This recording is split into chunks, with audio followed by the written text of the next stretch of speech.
am I?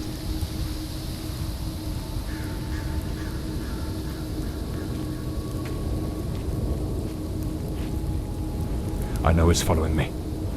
I can feel it.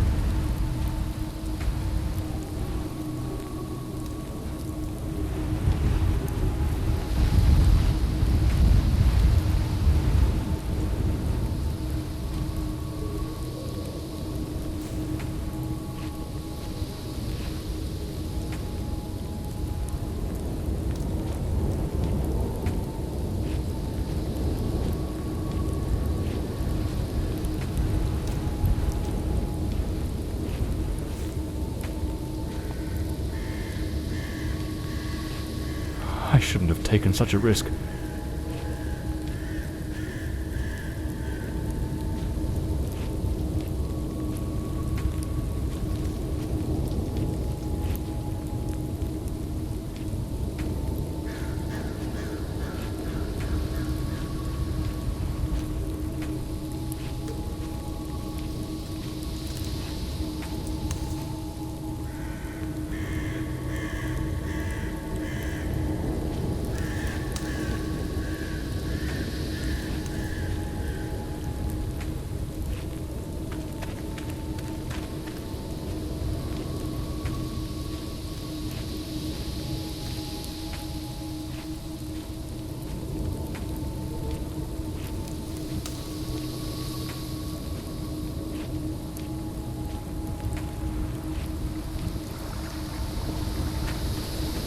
Sound.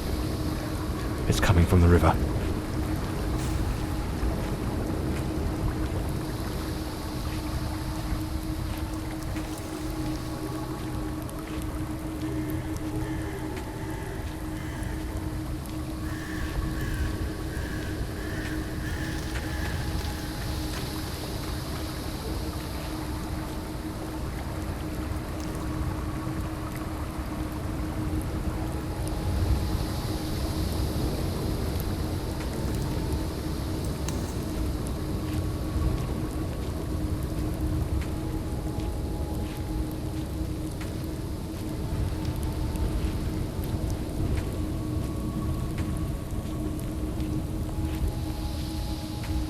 If it catches me, it will show no mercy.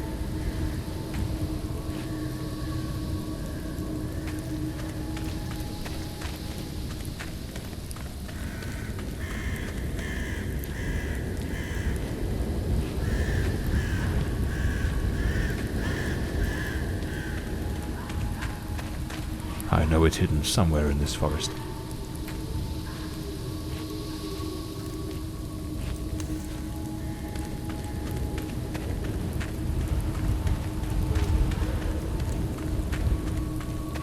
I should be able to see its light soon.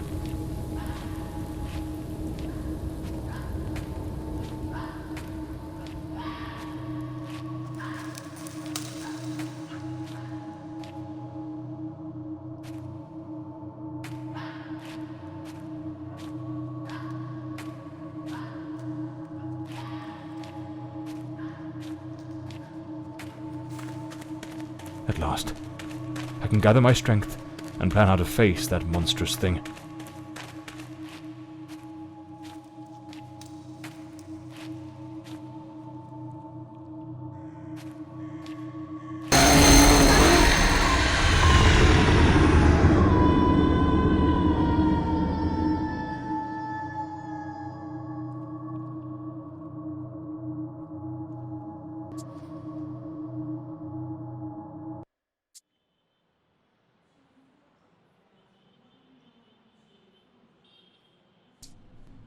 The name's John Morley, private detective, and today is a momentous day.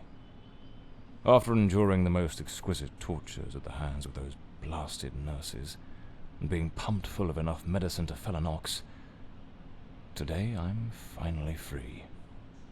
Who would have thought that the case of the Red Shoes murder would end the way it did?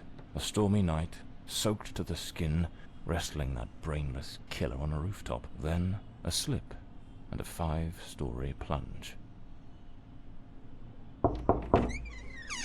It appears you're awake at last. We had considerable difficulty rousing you earlier this morning, so I deemed it best to let you rest a while longer. I bring you good news.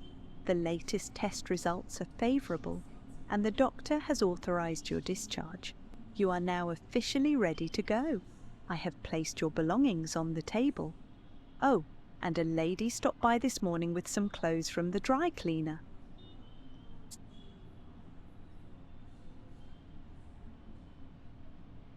My belongings? I thought everything was already in the room. There are a few valuables and some coins we kept for safekeeping. They are in the box on the table.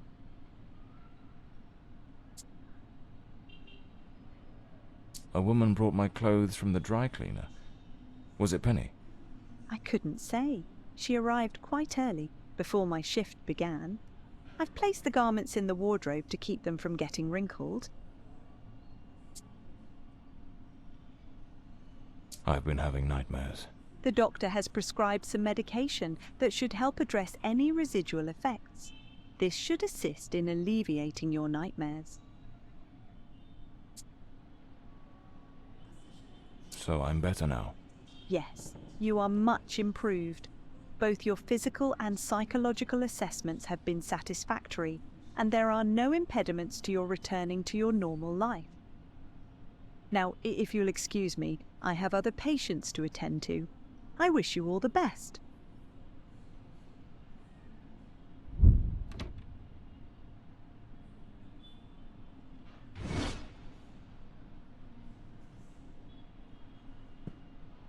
I better get dressed.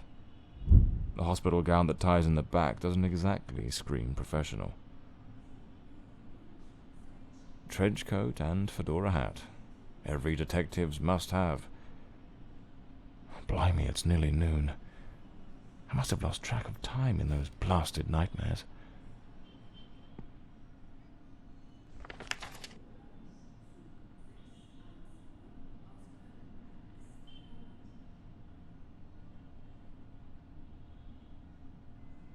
Story of my life. Nearly broke. That's me, the bloodhound Morley.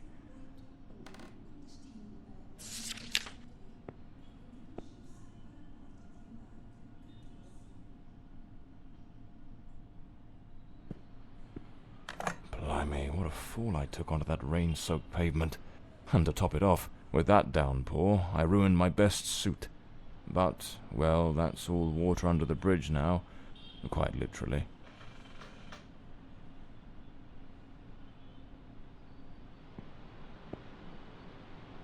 There's notes from Penny, my secretary.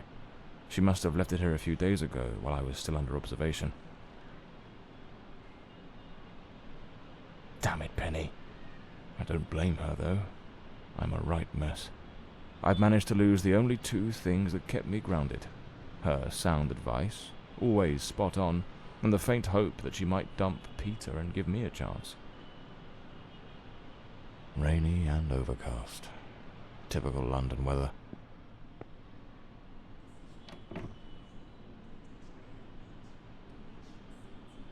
I should get myself a pair of derbies, or brogues.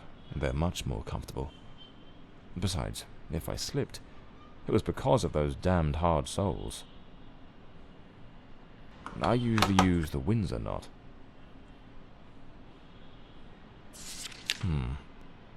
So the mystery woman who took my clothes to the cleaners was Penny after all. Seems she's still got a soft spot for me. Could there be a chance I might win her over?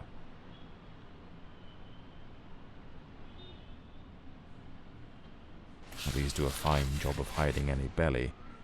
Can't complain about that. Looks brand new. The collar's pristine. Well-structured shoulders, nicely padded. Gives off an air of authority. Keeps the crooks wary and catches the ladies' eyes.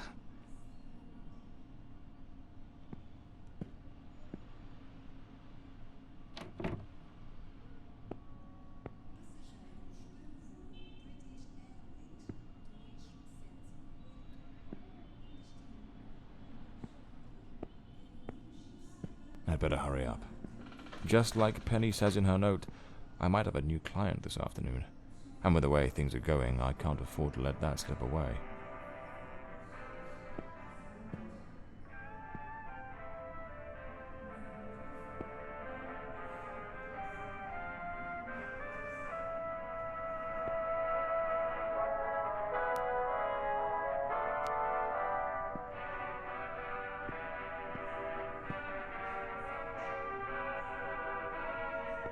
All right, let's get moving. Today's the first day of the rest of my life.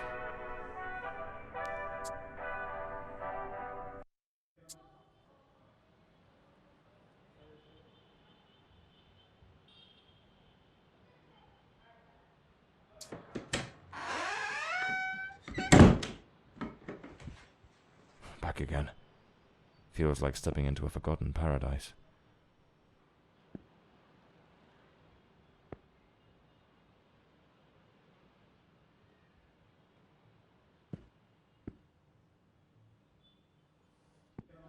Everything has got that same old charm, and yet feels oddly new. This hospital stint's given me a bit of a new outlook. Maybe I'll take it a shade easier from now on, sticking to cases that don't demand a trip to the morgue.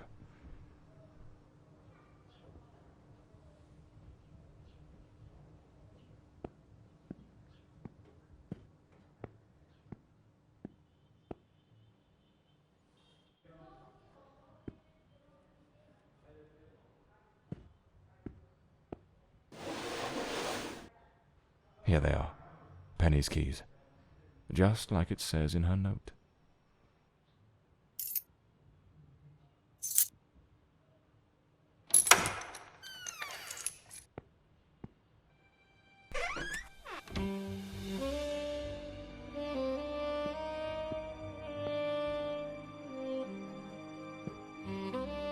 The murder weapon from the cadaver collector case.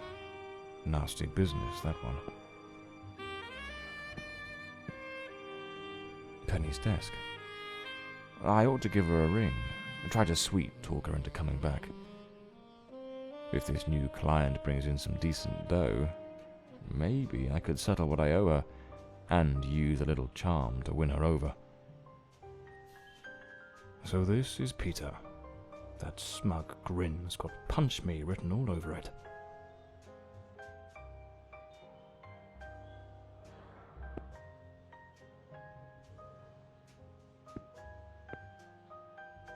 Even the coppers missed it. The slant on the letter E. That's what gave away the typist in the black letters case. My files. Cases, clients, debts. Too many debts. Far too many. The umbrella with a bullet hole. Souvenir from the marksman case. Nearly lost my hat on that one. This case is worth its weight in gold. Everything you need for a portable lab. This one's a favorite. The jealous lover solved everything with a few blows from an ashtray. Brutal, but effective. My desk, strangely tidy. Normally it's buried under papers, notes, bits of evidence. Penny must have wanted to leave everything spick and span before she walked out on me. Another one of my cards. But this one has my last name circled.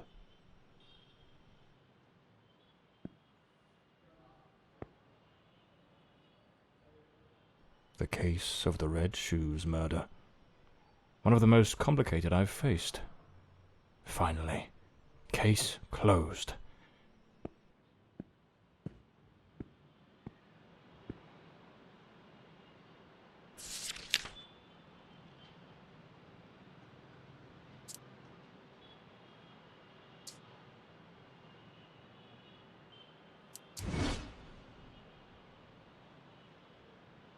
The drawer.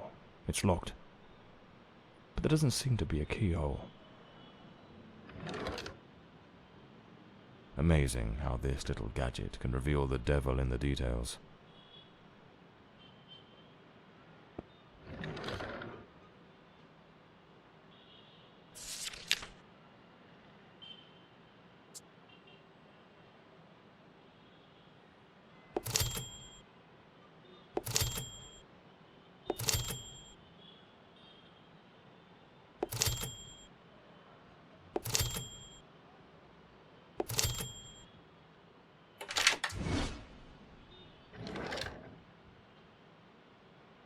The Scarlet Page.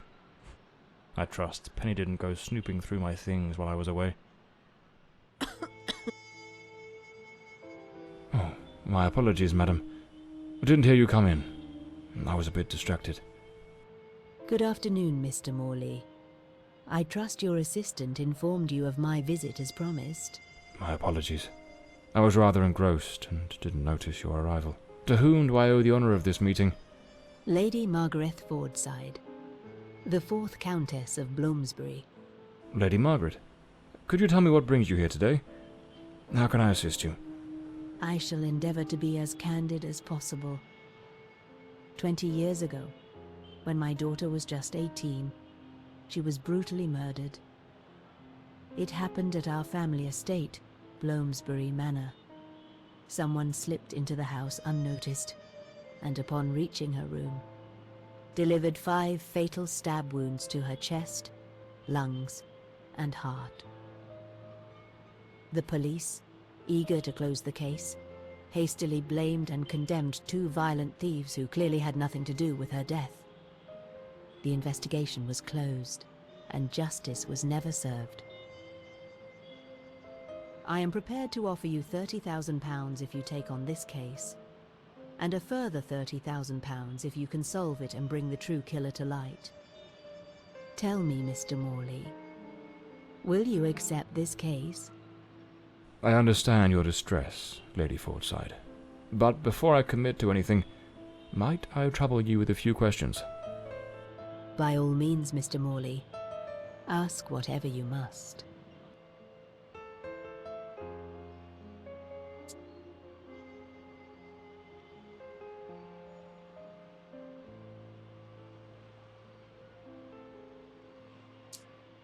A case that's been cold for 20 years. You certainly don't make it easy for me, Lady Margaret. What made you decide to seek out a detective now? For over 2 decades, I've fought tirelessly to have the case reopened, to prove that the real murderer escaped justice, but all in vain. Neither solicitors nor well-meaning police friends, nor even journalists hungry for a dark story have managed to uncover anything. Then one day, I read about your success in solving the case of the Red Shoes killer. Regrettably, I also learned of the unfortunate incident that left you hospitalized with grievous injuries. On the advice of your secretary, Miss Penny, I waited patiently for your recovery. And now, here I am.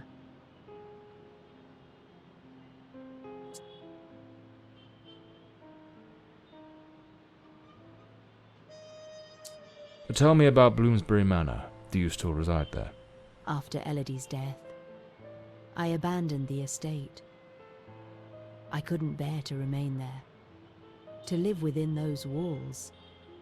Even now, when I visit the manor, it still feels as though I can hear her footsteps echoing through the halls, her voice humming that old melody, the delusions of an old woman who has mourned her daughter for far too long, Mr. Morley.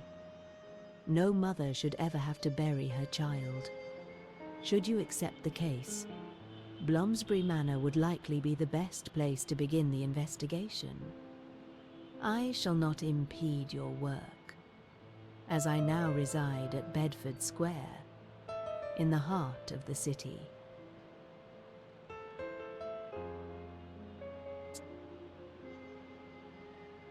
Tell me, were there any witnesses? Did anyone see or hear anything? It happened at midnight.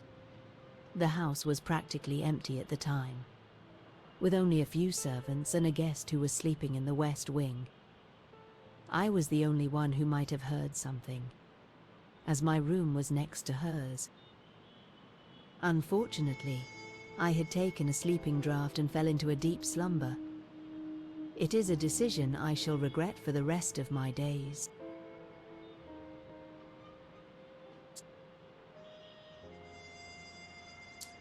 Tell me about the men the police arrested. Why are you so certain they weren't guilty? 2 days after the murder, the police arrested a pair of violent thieves who were terrorizing the county at the time. Though they swore their innocence in my daughter Elodie's death, their criminal record completely undermined their defense. Seizing the opportunity, the police locked them away for their other crimes, and the case was closed. But what has always struck me as suspicious is that nothing was stolen on the night my Elodie was killed. If those thieves were truly the culprits, why would they murder her and then leave without taking a single piece of silver? It doesn't add up, Mr. Morley. Well, I believe I have all the information I need to get started. I accept the case and will begin the investigation immediately. I'm pleased to hear that. My butler will bring you the £30,000 tomorrow morning. Now, if you'll excuse me, I have matters to attend to. Once you uncover the culprit, contact me at once, and I shall promptly deliver the remaining £30,000.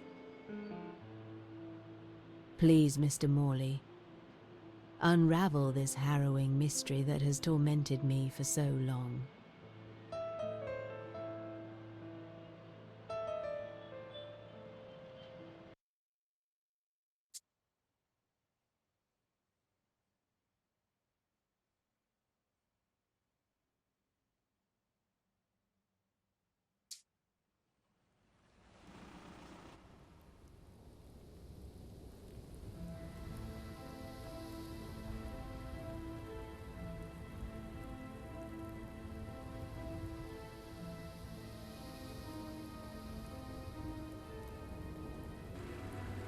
As I made my way through the dense forest path, a haunting silence enveloped the air. It was as though the very night of the crime still lingered here, shrouded in an eerie calm. The manor stood before me, its facade as inscrutable as the shadows that danced in the moonlight. Every step I took felt like a step deeper into the heart of a mystery that refused to be forgotten.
Not a sound.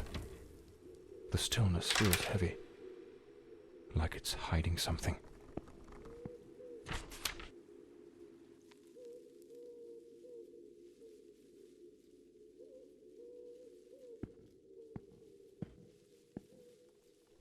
This painting, it's rather grim. There's something deeply unsettling about it, almost like it carries a shadow of its own.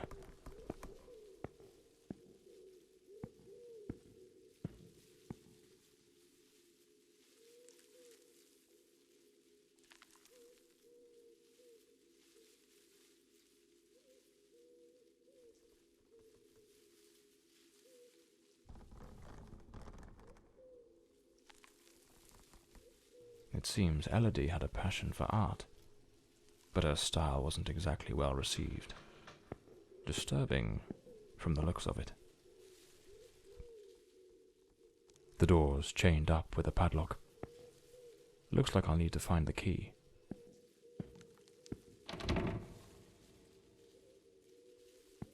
A blue moon, fitting for a place haunted by its own secrets.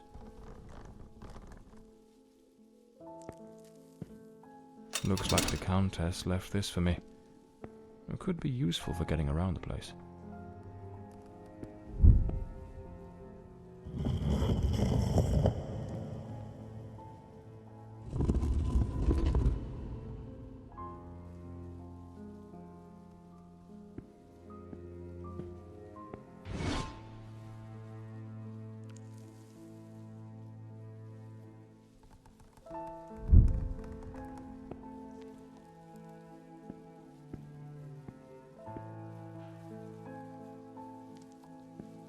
A globe resting in a beautiful wooden stand.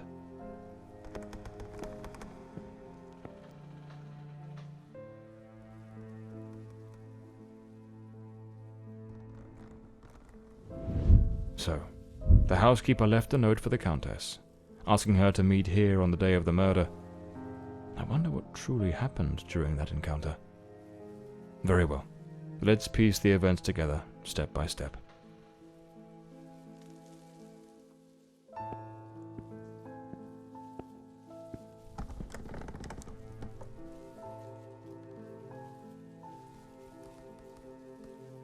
An empty envelope. Did the housekeeper hand the Countess a letter? Looks like someone arranged tea in the library that day. Lipstick stains. Same shade the Countess wore when she visited my office. The housekeeper's cup is still here. Tea spilled across the table. She never got to drink it.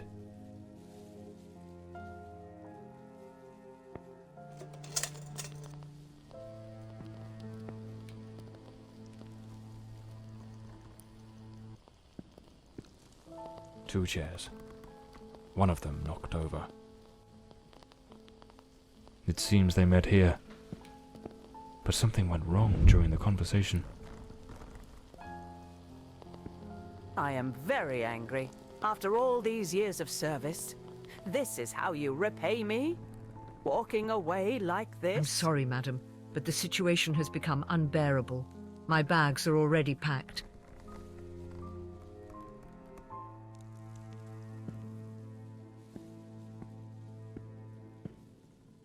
The Fordside family crest, a rampant dragon, a time-honoured symbol across European heraldry, particularly among the English and the Welsh. The lock has been concealed. This door must open by some other means.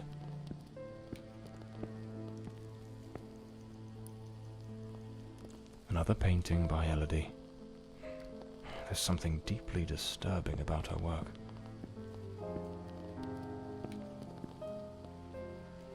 Looks like this is the Fordside family book, showing some of their ancestors.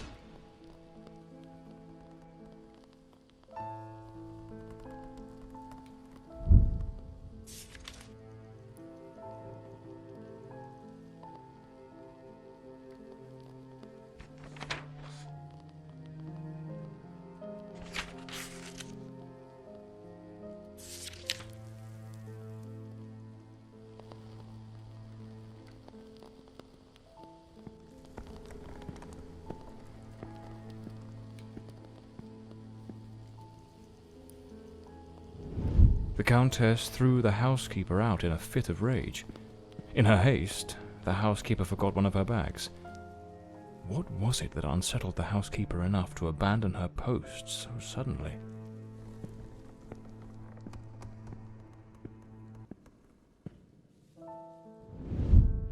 Lady Fordside, still seething, burned something in the fireplace.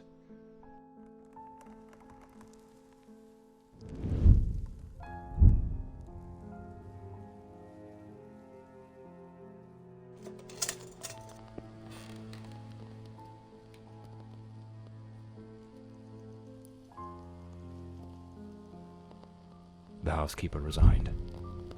Seems something, or someone, troubled her greatly. Enough to break the long-standing family tradition tying her to this place.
This must have been some sort of private study for the Countess.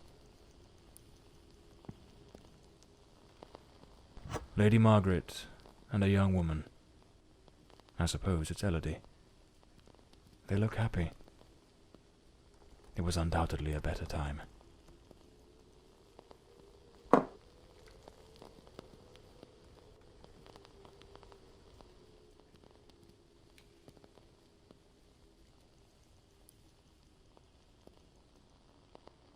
Elodie was committed to a psychiatric facility, but she supposedly recovered from whatever ailed her. A British passport. Lord Fordside was undoubtedly a man of the world. An old pocket watch. It probably belonged to Lord Fordside, Lady Margaret's husband. This looks like the key to the main hall. Could be my way into the heart of the house.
This door is locked as well. If the Countess wanted me to investigate, why didn't she leave the doors open?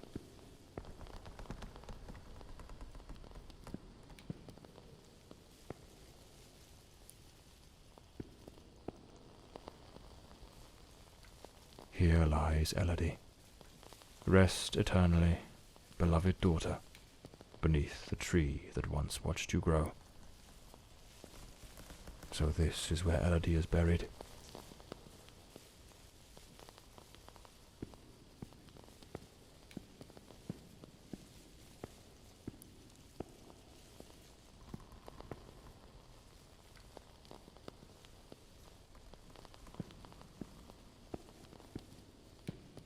Layers of dried oil paint, left untouched for 20 years.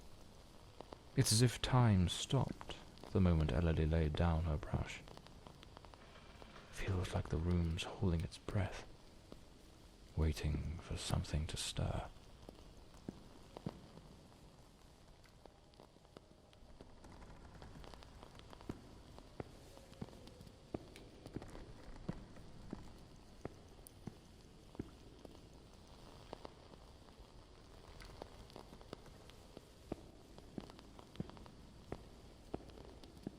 The grand ship on the open sea. The sinking of a ship.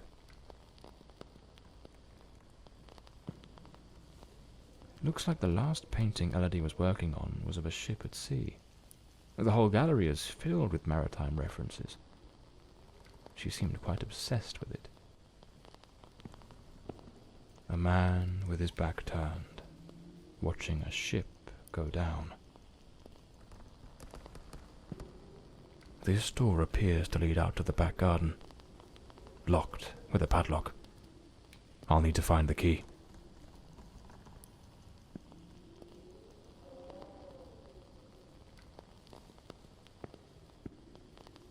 Looks like some sort of clue. Trace the tree's journey from birth to decay. Follow the path of the artist in a thoughtful display. Arrange the 4 stages and the door will obey. Unlock the path ahead as art lights your way.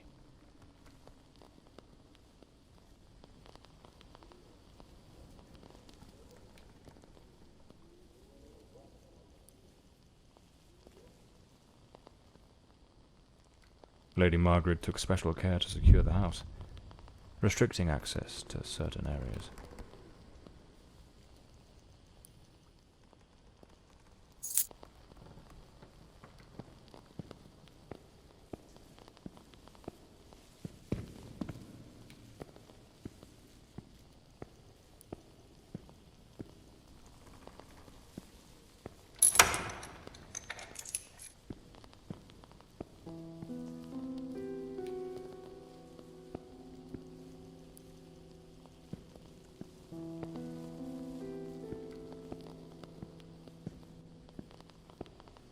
This looks like Elodie's diary. Let's see what her last entries reveal.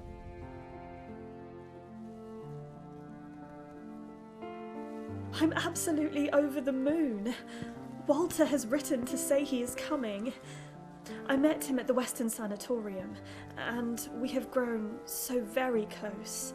He was there recovering from the trauma of a shipwreck, where he tragically lost his companions. By sheer luck, he was rescued, but not before spending an entire year on an island living amongst the natives. He truly is an adventurer.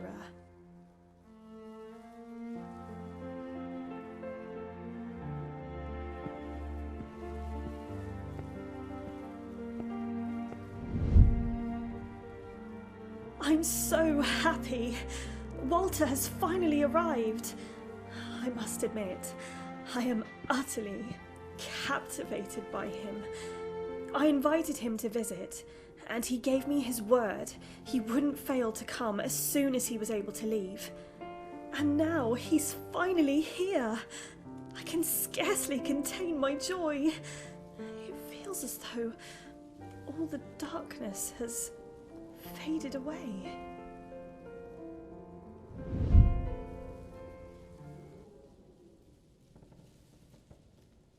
They looked so in love. So happy. I wonder what became of Walter after Elodie died.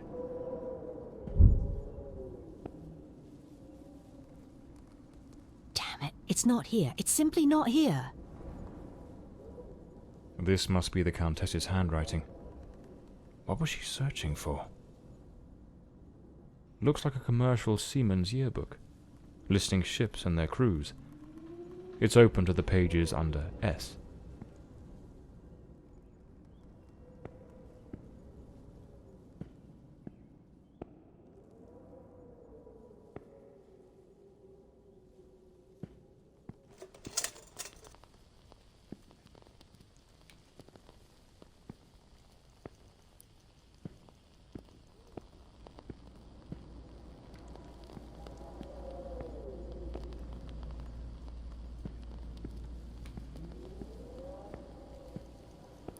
Those poor souls.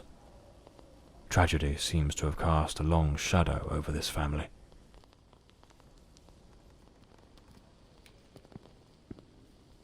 Locked, as expected. There's a metal engraving of a tree.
A boarded-up door.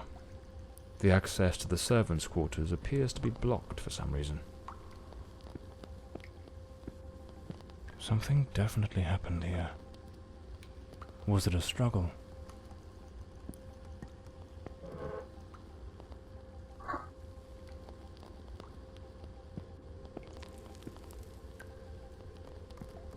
These broken chairs. Someone must have held them to the ground with great force. It looks like this vase was shattered. Not just dropped, but smashed with intent.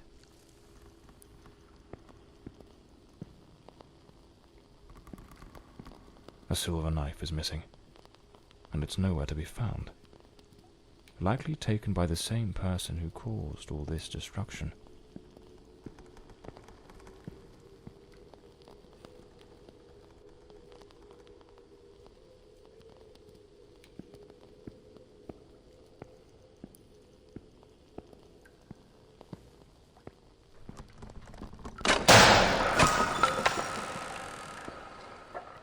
Looks like the crowbar is broken. Lady Margaret, after the death of her daughter, dismissed the staff and left the mansion.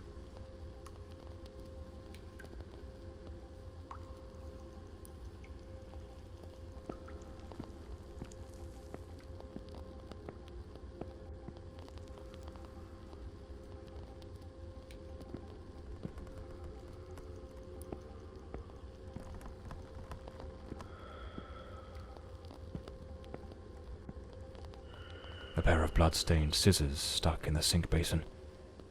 Deeply unsettling.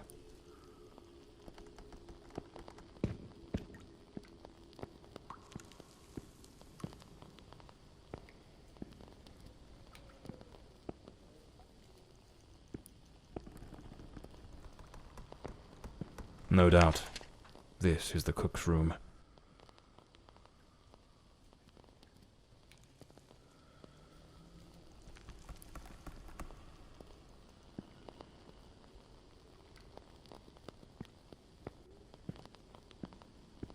A good way to motivate the staff.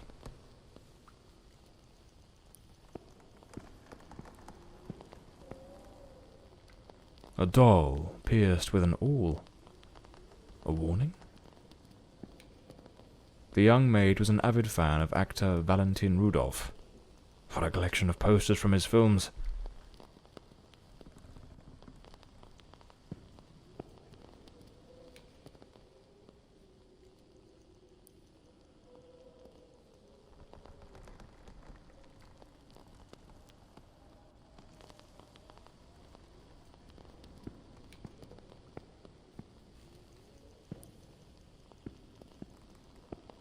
A backgammon board. One of the oldest board games.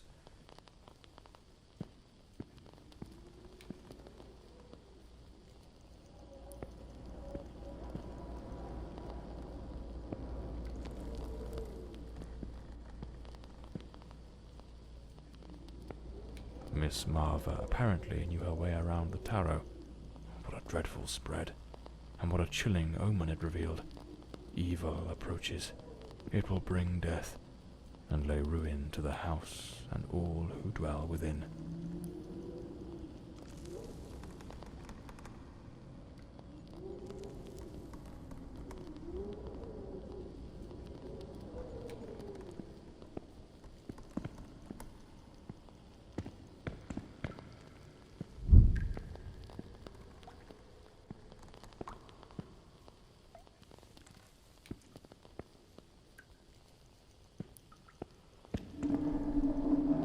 Is there someone else in the house?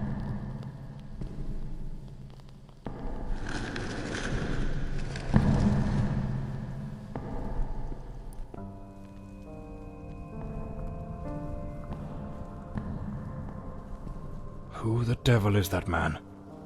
He had a knife. I'm completely in the dark here. I don't think he saw me.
Another boarded-up door.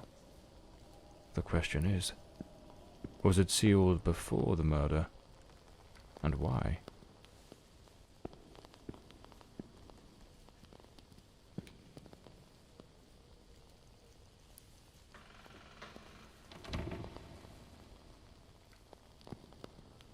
This must be Walter Brandon's room.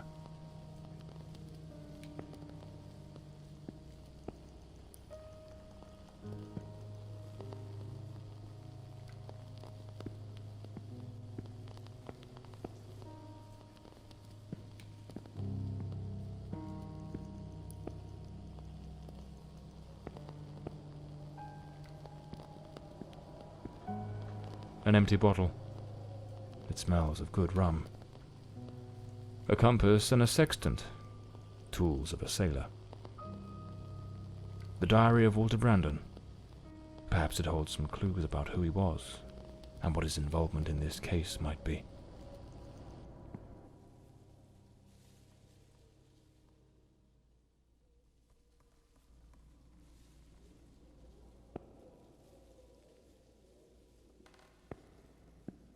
A model ship. Mr. Brandon must have felt a deep yearning for the sea. I am terrified that man has found me. I fear something dreadful is about to happen. Tonight as I awoke, I saw him, standing at the foot of my bed. I could not make out his face, but his knife. The gleam of its blade shone in the darkness.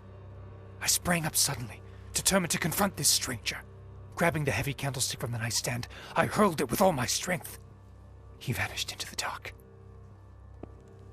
What on earth happened? Did Walter also see the mysterious man with the knife? It's absurd. This occurred 20 years ago. Surely that man can't still be lurking about. Can he?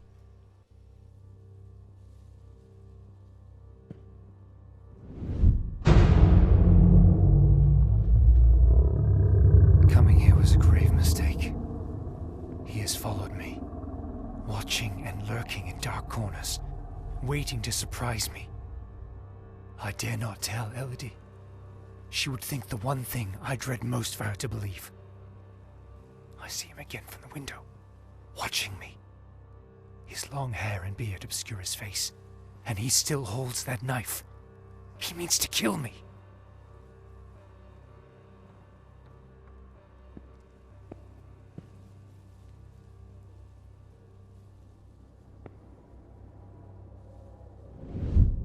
I am losing my faculties. It is best I return to the ship. Everyone seems to be conspiring against me. The housekeeper despises me, accusing me of misconduct. Perhaps I'm not a man of refinement, but I know what respect is. Yet this morning, as I woke from my rest, she was enraged with me. It was of no use to tell her I had slept peacefully. An external maid who comes to clean was crying and accusing me of having approached her in an unseemly manner. I would never do such a thing. I am a sailor, a man of the world. I know how to conduct myself.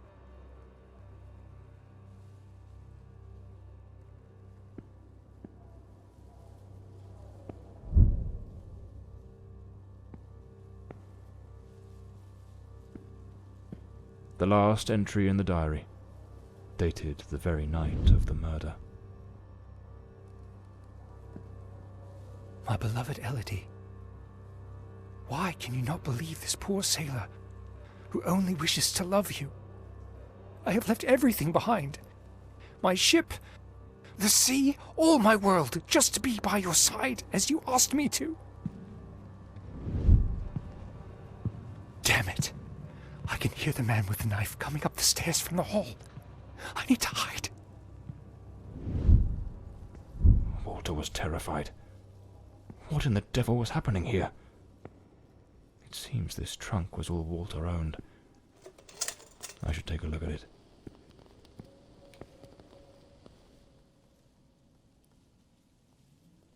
Seems I'm not the only one with a fondness for hats. A photograph of Elodie. No doubt Walter cared for her deeply.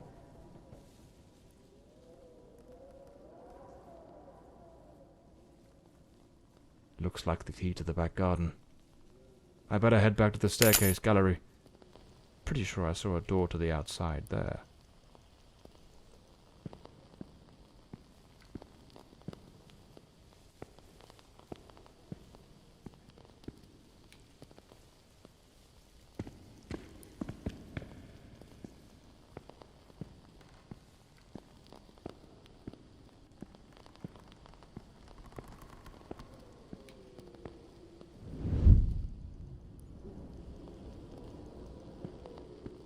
The killer likely fled through the rear door of the house.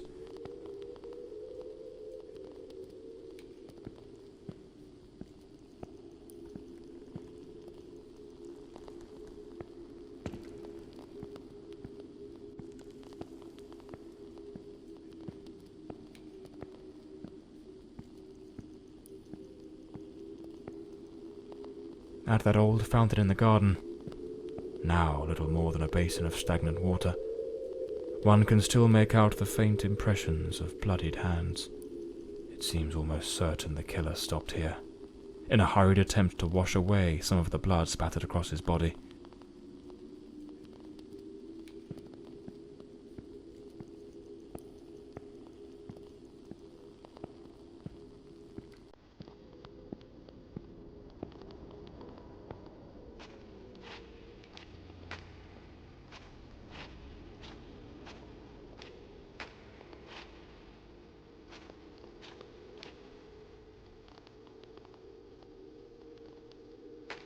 Here's the missing kitchen knife. Undoubtedly the murder weapon.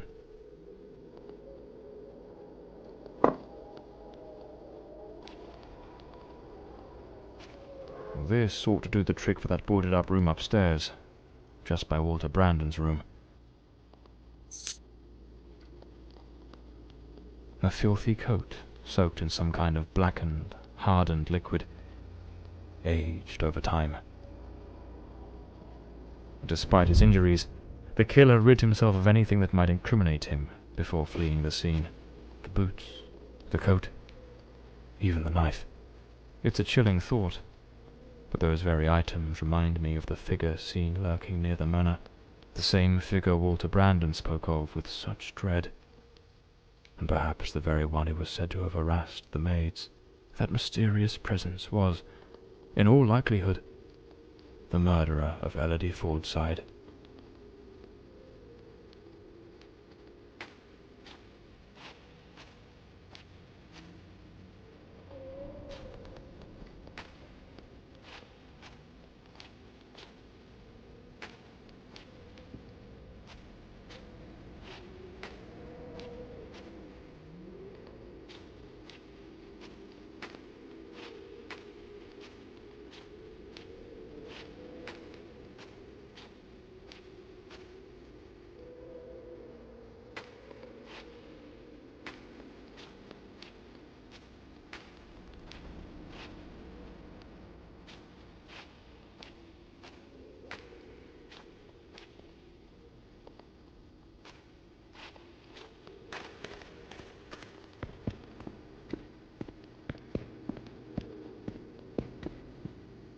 The gate still bears the macabre traces of that old tragedy, like a silent witness, pointing to the path taken by that murderous beast as he fled.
unlabeled liquor bottles. The damp and the passing years have likely worn away whatever once marked them. There's a distinct scent of wormwood, the plant at the heart of absinthe. Thujone, its active compound, could provoke hallucinations. Visions said to come straight from the goddess Artemis herself. A sharpening wheel. Lord Fordside likely crafted his own chisels.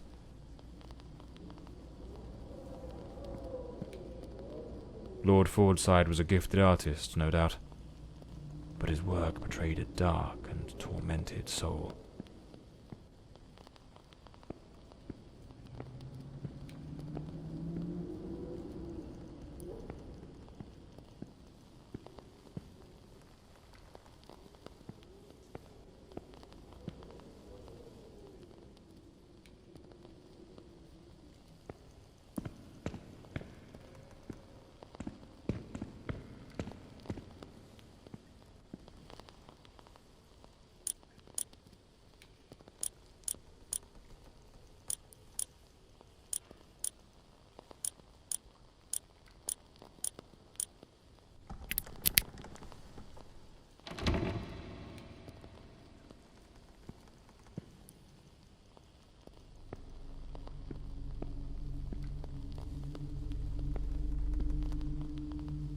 The door is locked. I'll need to find the key.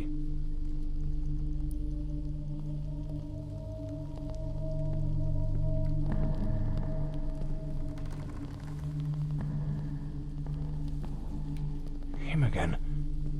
Who the bloody hell are you?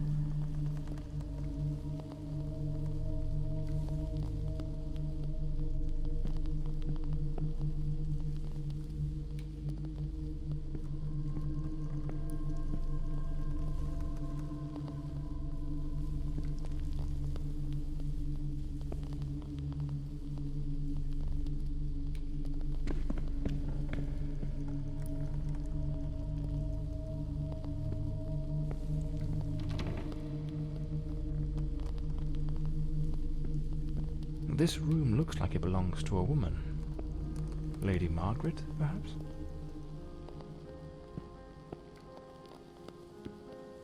Seems Lady Margaret was reading in the chair that evening. The book's still open, right where she left it. It's a damn fine bottle of wine. No one in their right mind would open a vintage like this and leave it abandoned, unless something rather urgent interrupted the evening.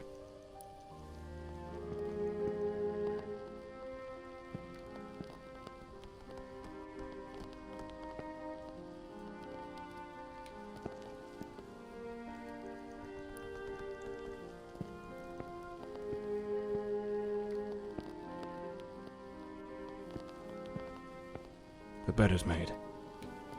The Countess hadn't yet gone to bed on the night of the murder.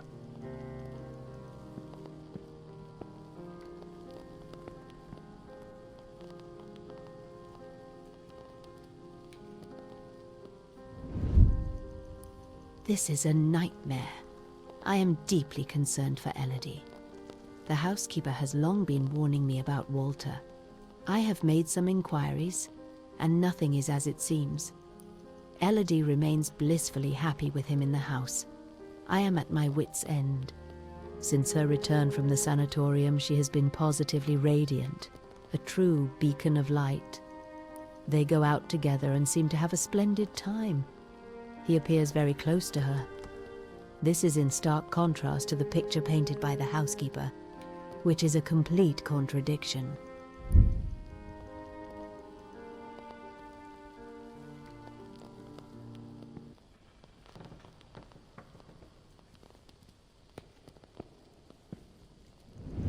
Last night I heard him scream. He seemed to be in the throes of a panic attack. I approached on tiptoe to the guest quarters, and then suddenly I was struck with terror. An insane, maniacal laughter echoed through the night. It did not sound like him. The following morning, Walter and Elodie went out to sail on the pond.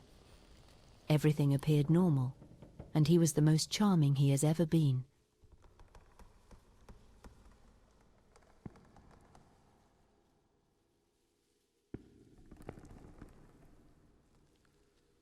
Something made of glass has shattered here.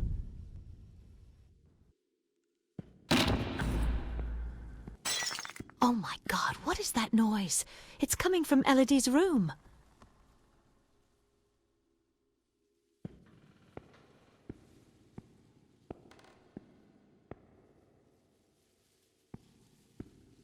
I should finish gathering all the clues from the Countess's room before exploring other parts of the house.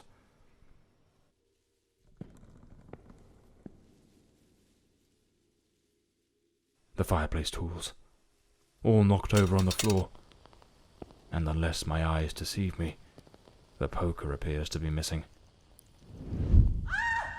Oh my God, Elodie! Lady Margaret, quite agitated, grabbed the fireplace poker and rushed toward Elodie's room.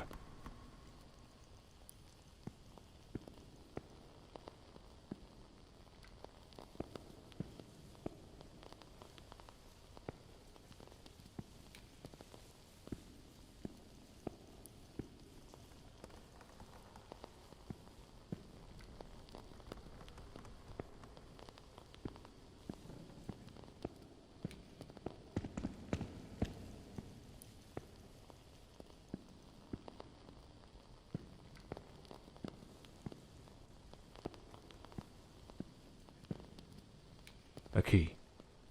Likely the one to Elodie's room. Lady Margaret lied to me. She hadn't taken any sleeping draught that night. She could have heard the attack and rushed to see what was happening. Why did she hide this from me?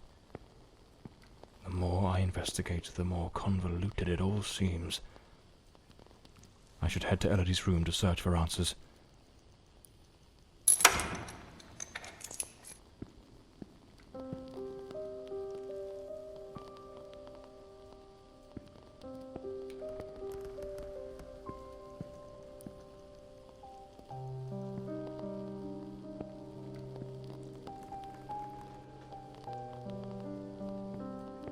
There was a struggle here, clear as day. Not a clean break-in. The killer wasn't subtle. Photograph of Elodie Fordside and Walter Brandon. If my memory serves me right, looks like it was taken at Westland Asylum.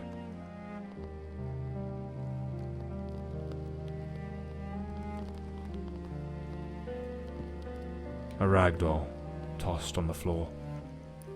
I'd wager it used to sit neatly on the bed. Either it was knocked over in the scuffle, or perhaps Elodie dropped it herself in the panic.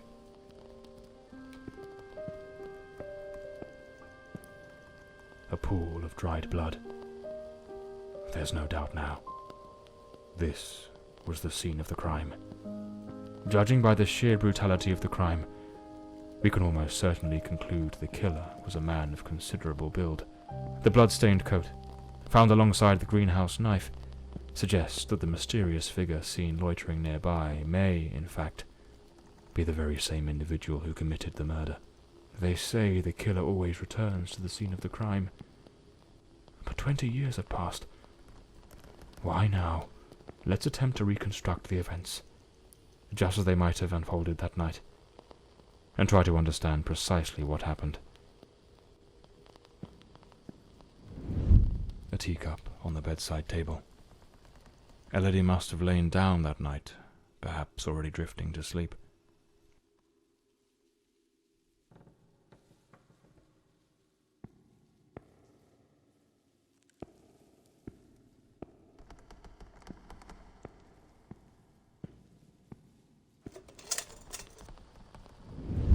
The door's lock, completely broken, indicates someone forced their way into the room, likely startling Elodie awake.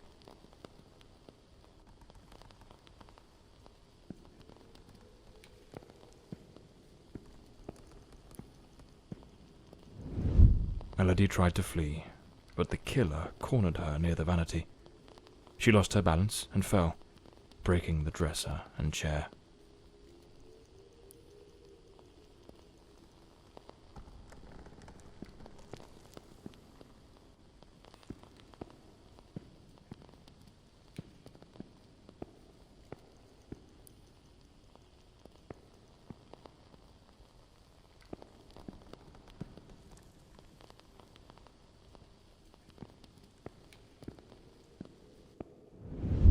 The killer dragged her to the bed against her will.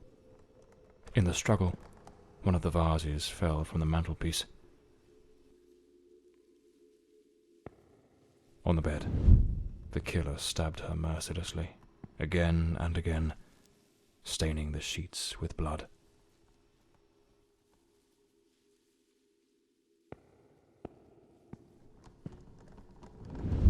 That's when Lady Margaret arrived, striking the killer with the fireplace poker, knocking him away from Elodie.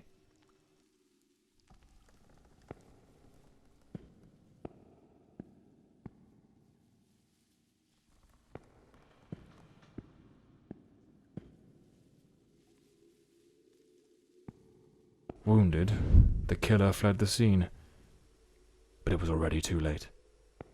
Elodie was already dead.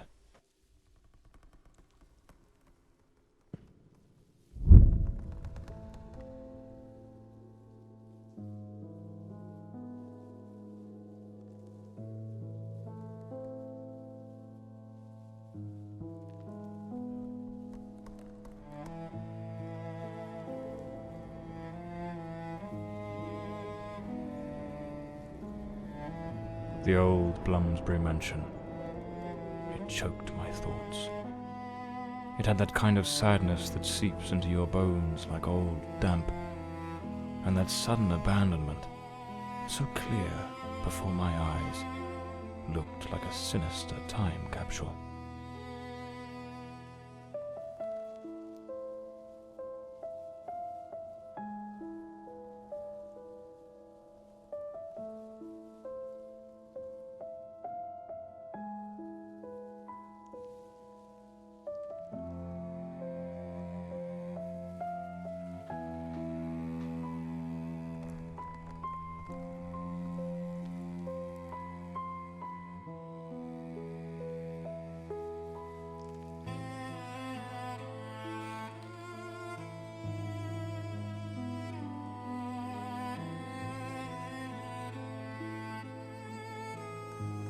One thing was certain. My next move was to dig up answers about the man with the knife, and about Walter Brandon, the sailor from Westland Asylum, an old, forgotten sanatorium that, 20 years ago, was the scene of a meeting between Elodie Fordside and that Brandon fellow.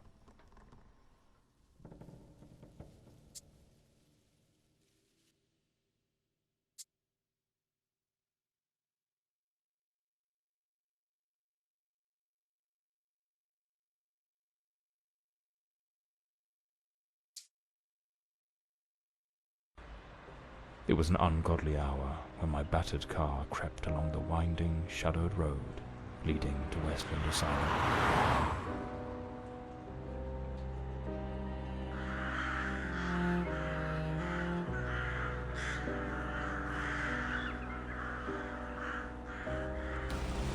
But what I found upon arrival was disquieting. The building, forsaken for more than a decade, remained illuminated. Was it some ancient emergency system defying the passage of time? Or was someone awaiting my arrival?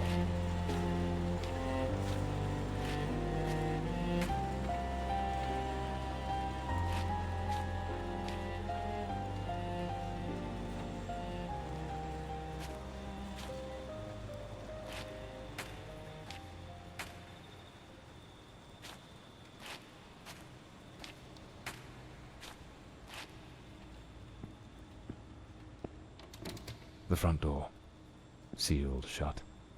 As expected. Nothing's ever straightforward, is it? I'll have to find another way in.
So, there's an alternative entrance, hidden somewhere in the wall of the asylum.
Bloody hell, it's pitch black in here. Looks like I've stumbled into what could be the kitchen.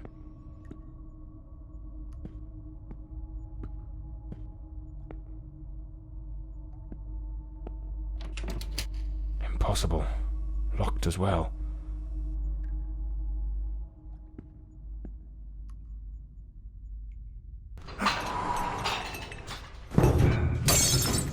Damn it. The lantern. It's broken. I'll have to manage without it for now.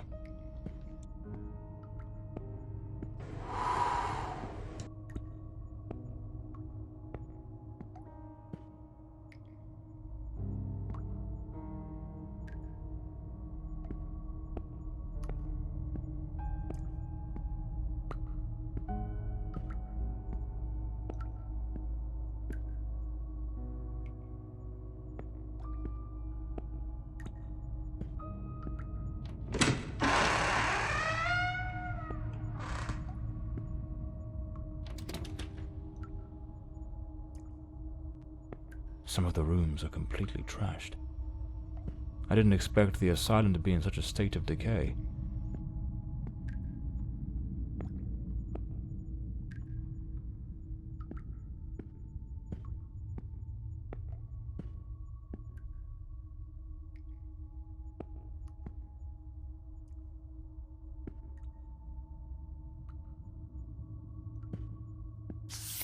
May 1922. This letter was written half a year before Elodie's murder. It's possible she was still a patient here at the time. The nurses were genuinely concerned about the aggression of patient B03. Westland Asylum was a top place in its good old days.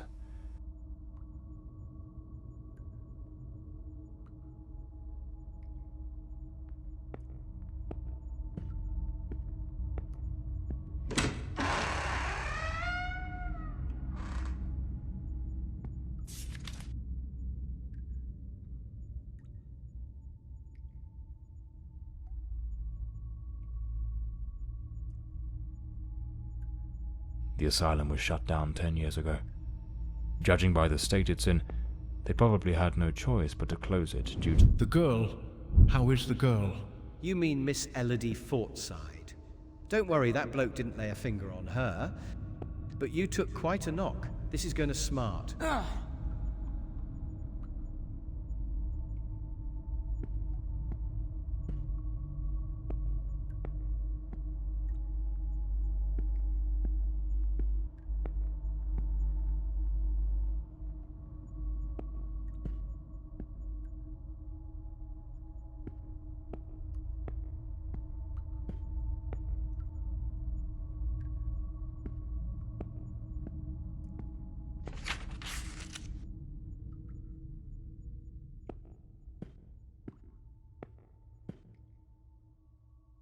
Some basic rules, but quite necessary, I must say.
This file cabinet is now empty.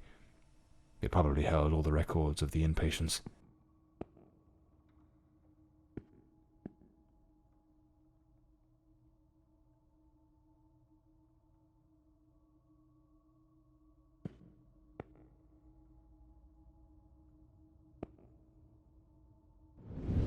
We must formalize the admission of Miss Elodie Fortside.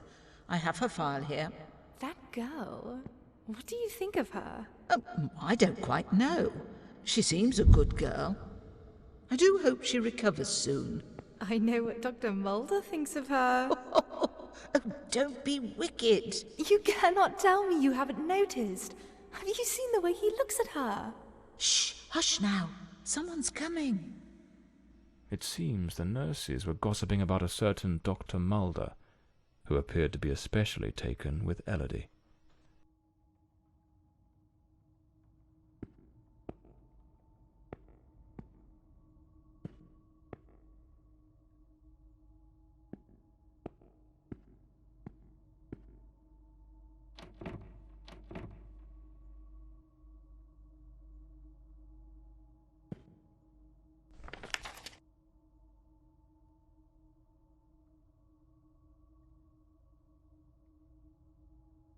I need to find Dr. Sheridan's office.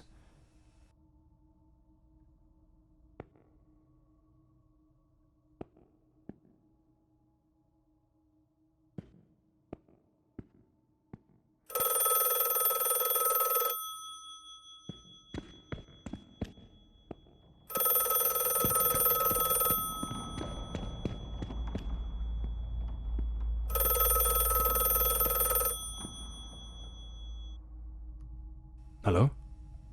Hello? Can you hear me? Mr. Morley, is that you? Lady Margaret? Mr. Morley, I'm so relieved to hear your voice. I've been trying to reach your office, but I couldn't get through to anyone. It's awfully late at night, Lady Margaret. How on earth did you know I was at Westland Asylum?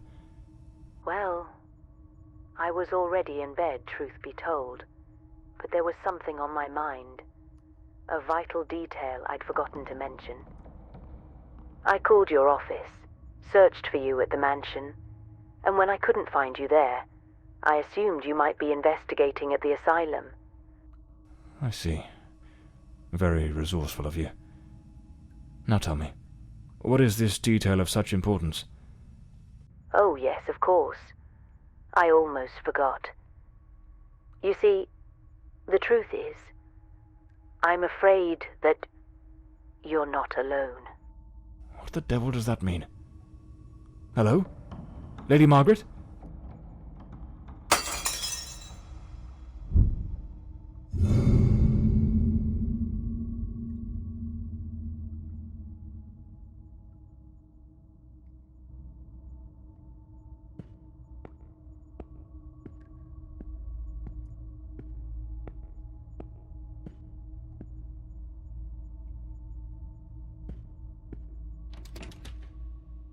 It's locked.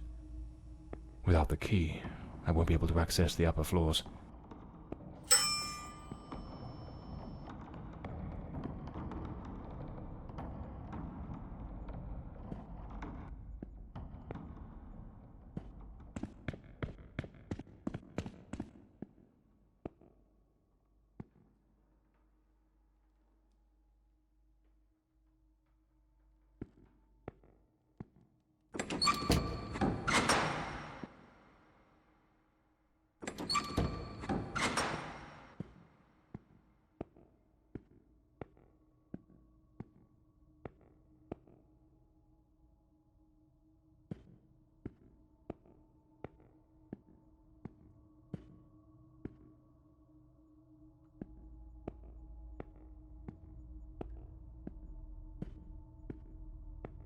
Is someone there?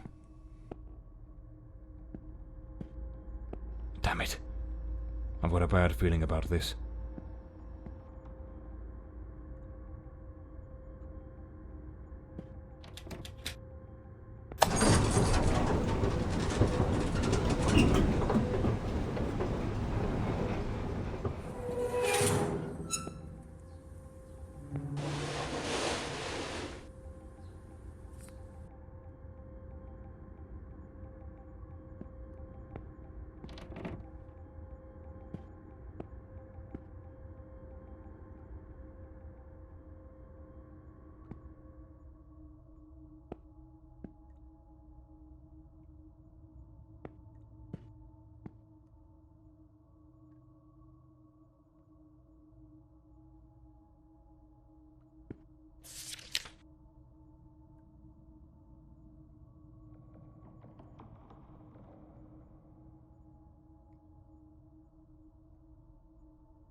Patient B03, identity unknown. Male, early 30s.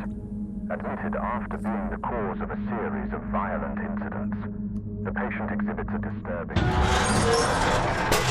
unprovoked, nearly superhuman aggression, displaying raw, overwhelming physical force, and subsequent plunges into an eerie, profound apathy.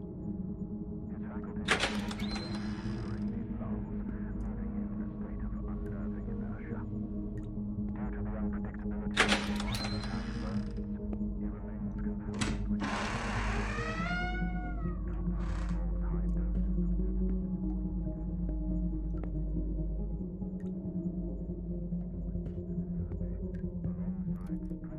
Internal report.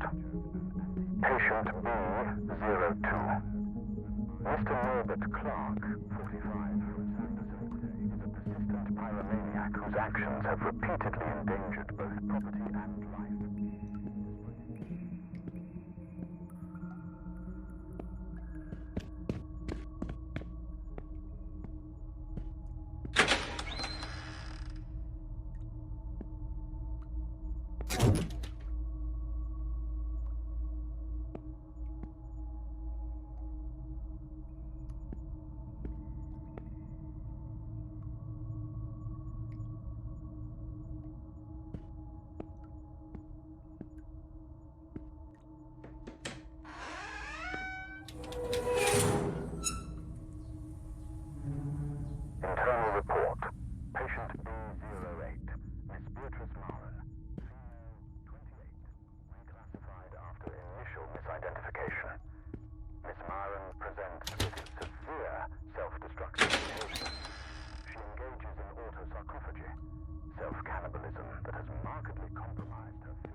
This room gives me the shivers.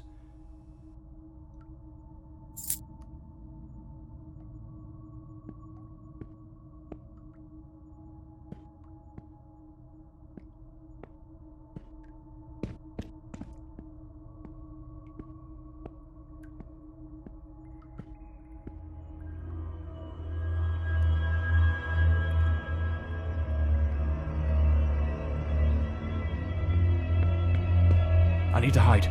Quickly!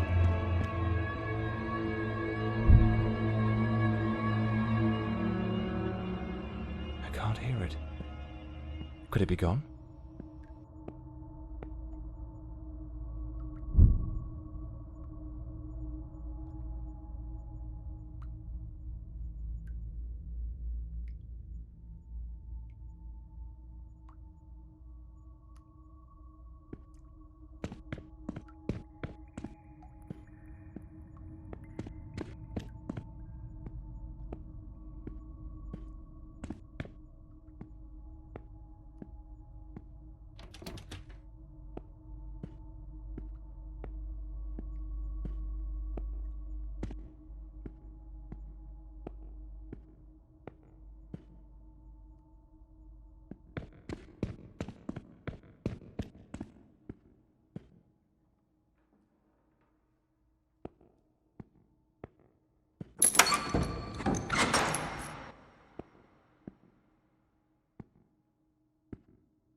A cigarette case, with a bit of tobacco still inside.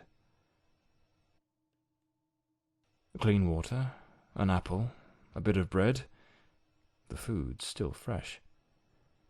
A maintenance uniform, oddly well prepared. Not a speck of dust on it. Looks like someone's been coming through here. Perhaps this is what Lady Margaret meant in her call. Or was she trying to warn me about something else?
I'd rather not go through there.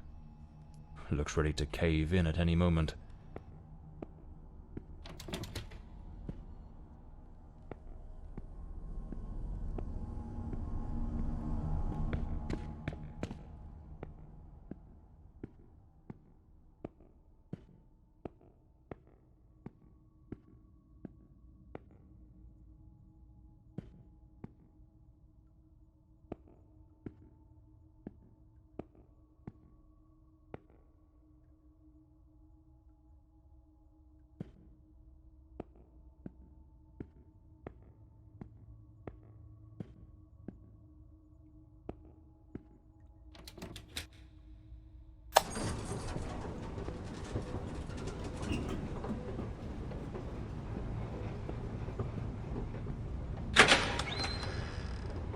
it is. Dr. Sheridan's office. This is where I'll find Elodie and Walter's records.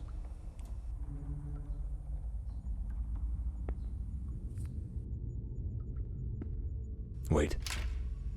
No, it can't be. There he is, in the photo. Dr. Sheridan in the center, and right next to him, it's him. The man with the knife.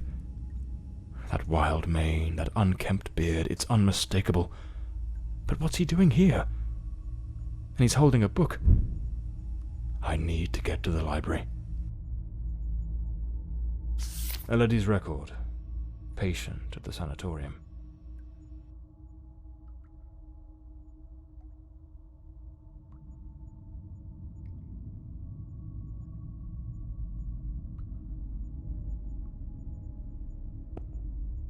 Nothing of interest here. Strange. Elodie's record was easy to find, but there's no sign of anything related to Walter Brandon. Something doesn't add up. What am I missing?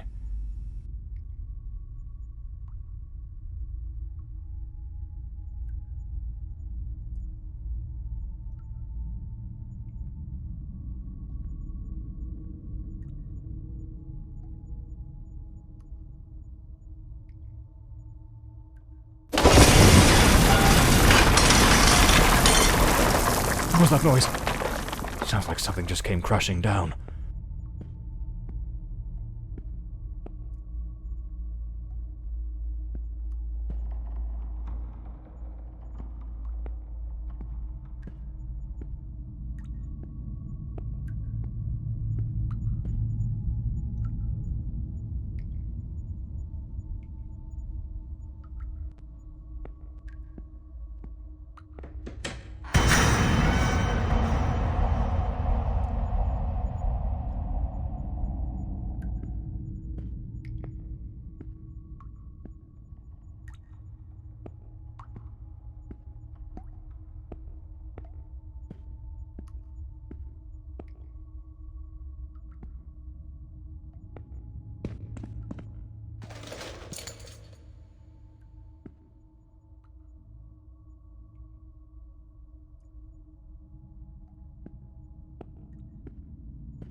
Patient recording, Elodie Fordside, February 3rd, 1922. Daily record number 23. Let us begin. How are you feeling today, Miss Fordside? I feel well. Elodie, we have discussed this before. If you do not tell me how you truly feel, we will make no progress. I feel a little sad, perhaps. I am alone here. I miss my mother and having company. So much time with nothing to do makes me think of things I do not wish to think of. I see. Listen, Elodie. I believe you are looking at this the wrong way. If, instead of dwelling on what you call dark thoughts, you were to focus on possibilities, your outlook would change entirely. A young, beautiful woman such as yourself should look to the future with excitement. Think of all the adventures that lie ahead. Your family, your career as a painter. Perhaps even finding a man of good standing. One who could protect you from your demons. A man? Tell me, Elodie, is there no man who stirs your heart? What in God's name do you think you're doing? Miss Fordside, you may go. We shall continue later. Very well. Have you lost your mind? Where is your professionalism? Do not presume to judge my methods with your oh-so-righteous reading therapy. Methods? The entire hospital is whispering about you. She is a patient, Dr. Mulder, and she is mentally unwell. Listen, Ferdinand. Stay out of my affairs, and I shall stay out of yours. Or have you forgotten which one of us is the director of this institution? Do as you please, but if I ever witness such a scene again, I will not remain silent. Damn fool.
The Adventures of Walter Brandon, the intrepid captain of the Stella Maris, braving the treacherous South Seas. What in the devil does this mean?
Stella Maris. That was the name of the ship captained by Walter Brandon. That hospital screen is positioned like the sail of a ship.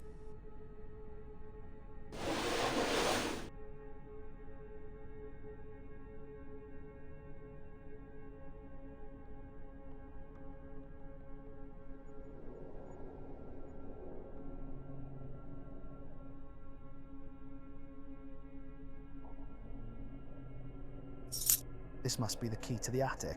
Let's see where it leads.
Powerful drugs for depression. Anxiolytics. The girl improved, but it seems the doctors were baffled by her mind. Looks like Elodie found herself a little hideaway to keep practicing her dark craft. Elodie found painting, and with it, a way to spill the shadows that crawled through her mind.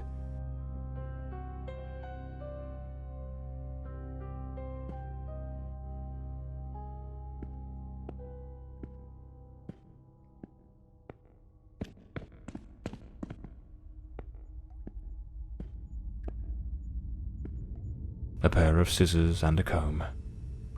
Elodie put in real effort to make him fit the mold of her ideal hero. Hair on the chair, strands on the floor. This is where the transformation took place. Their secret hideaway. Like two reckless teenagers, they started a romance. She remade patient 1365 in the image of her most secret longings.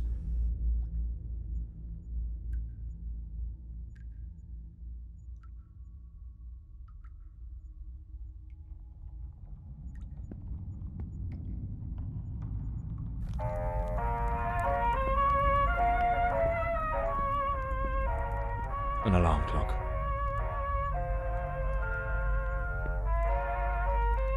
Most likely, they used it to slip back to the second floor before anyone noticed they were gone. Yet, for a while, they managed to keep their affair in the shadows, far from the eyes of doctors and nurses.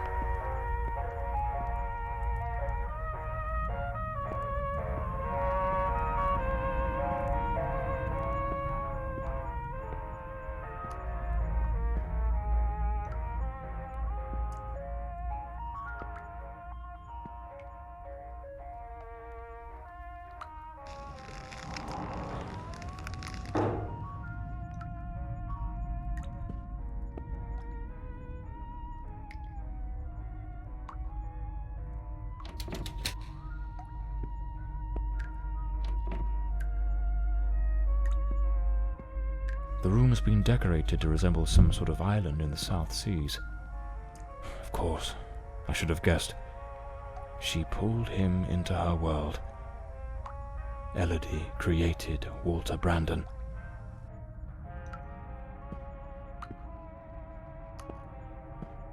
A draft letter, scratched out and full of corrections. She goaded him into leaving the sanatorium. That man was desperately ill. But Elodie's selfishness outweighed what little sense she had. She pushed him too far. If I pieced this together correctly, that Walter was never really Walter at all. There was another personality. She called it the Shadow, a dominant, dangerous force that surfaced again and again in his life. The threads are beginning to unravel. But I need to see this through. What truly happened to Walter Brandon?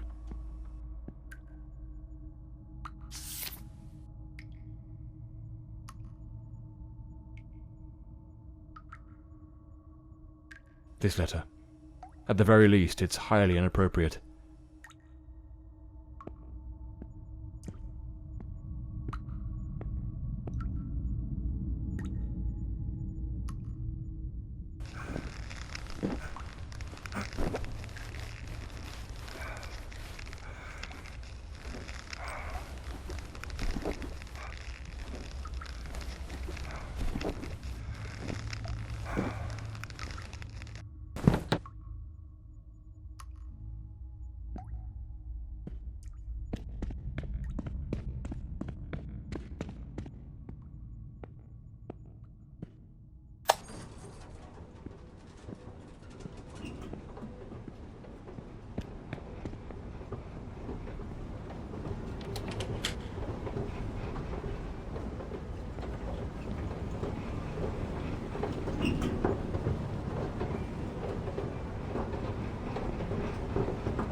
Patient number 1365 returns after an absence of 4 months.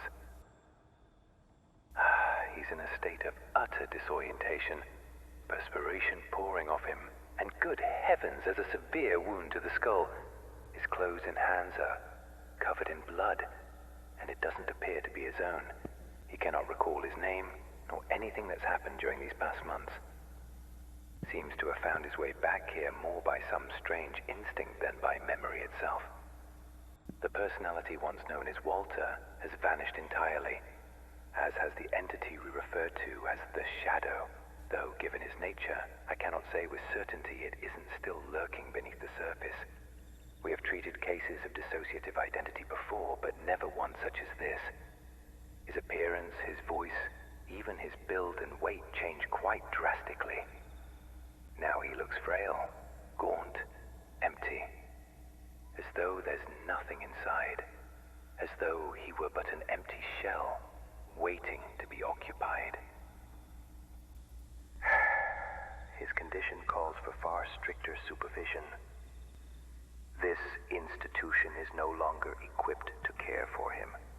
I am ordering his immediate transfer to St. Dymphna Hospital. Dr. Former, a specialist in matters such as this, will take him under his care. As I near the end of my tenure as director, I must see this case brought to a decisive close. The blood upon his hands, the emptiness in his eyes, all point to an act of the gravest kind. One his mind appears to have erased entirely. God help us, if the Shadow should ever wake again.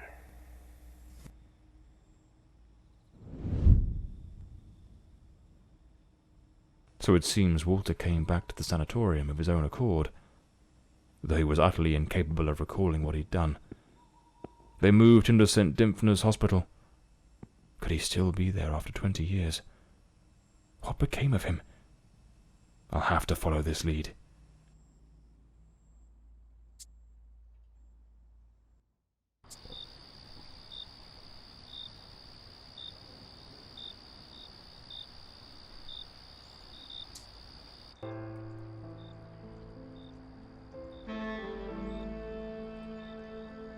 That man returned to the new sanatorium, remembering practically nothing. Maybe it was the wound Lady Margaret left him. Or maybe his mind shattered and never came back after what happened that night. As for me, I was hired to find the one who killed Elodie Fordside, and my intuition told me they were still there, in the depths of St. Dymphna. I sensed that the end of the road was waiting for me in that place.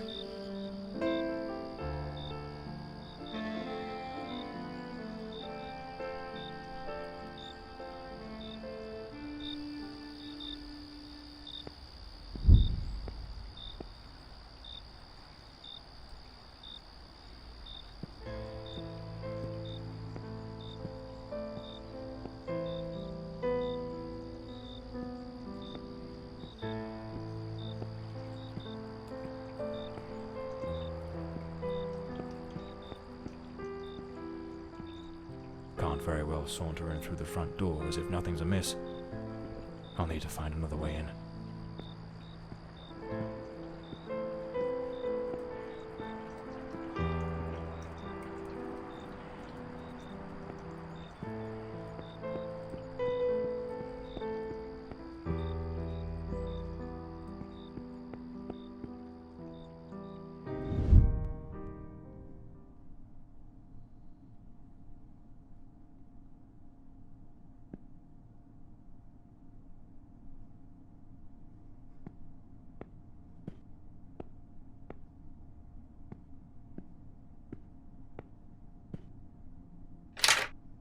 It's locked.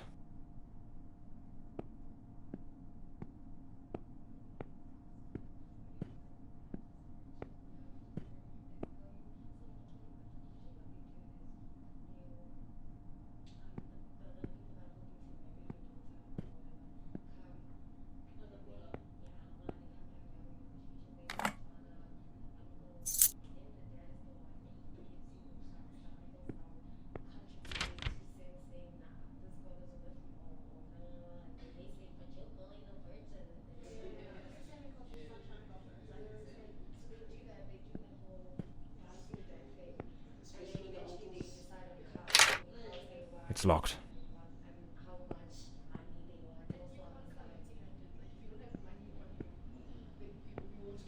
The night shift nurses are behind this door. I need to find another way into the hallway to the rooms.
John Morley and the case of the red shoes. What the devil does this mean?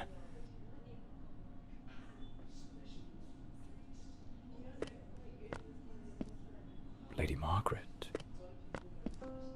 That fateful night, I was startled by the noise. Those wretched cries of agony from dear Elodie. I rushed to her chambers, and there you stood, stained with the blood of the one soul I cherished above all others in this world. The housekeeper had warned me, but I turned a deaf ear. Elodie was finally happy, even amidst your incessant bouts of volatility. Yet, with the passage of time, your demeanour darkened. More and more frequently, that sinister presence lurking within you began to surface, each appearance more violent than the last. Elodie no longer gazed upon you with the starry-eyed affection of a smitten young woman. The atmosphere in this house grew suffocating, fraught with an unbearable tension. That very afternoon I spoke with her. She had resolved to end your engagement. You seemed, or so I dared hope, to have accepted it with grace. But that night, that very night, you ended her life in the most savage manner imaginable. I threw myself upon Elodie, desperate to save her. But alas, it was far too late. Months later, I learned you had returned voluntarily to the sanatorium. I sought answers and immersed myself in understanding the afflictions that plagued you. Dissociative identity disorder, they called it. A condition in which one might host multiple identities, each vying for dominion over the body. But the man confined in that bleak institution was not the shadow, not the fiend who had stolen my daughter. No, he was but the shell, the hapless vessel. And I yearned to find the true culprit, not the facade, the murderer himself. Thus I devised my plan. I came to visit you, And just as Elodie had done, I crafted a new role for you. A new identity to inhabit. I brought books, personal artifacts, penned letters as Penny. I leased an office and prepared every detail meticulously, down to the smallest thread, for your return as John Morley. Everything had to be flawless. And why, you may ask? To make you remember, to awaken the shadow, to summon forth the murderer from the abyss of your fractured mind. John Morley is a good man. Walter Brandon was a spirited young sailor brimming with love for Elodie. But the shadow was a merciless, unrepentant killer. I wanted to destroy the murderer who had stolen my daughter. But I could never bring myself to harm an innocent man. My obsession, my singular purpose, was to awaken the shadow.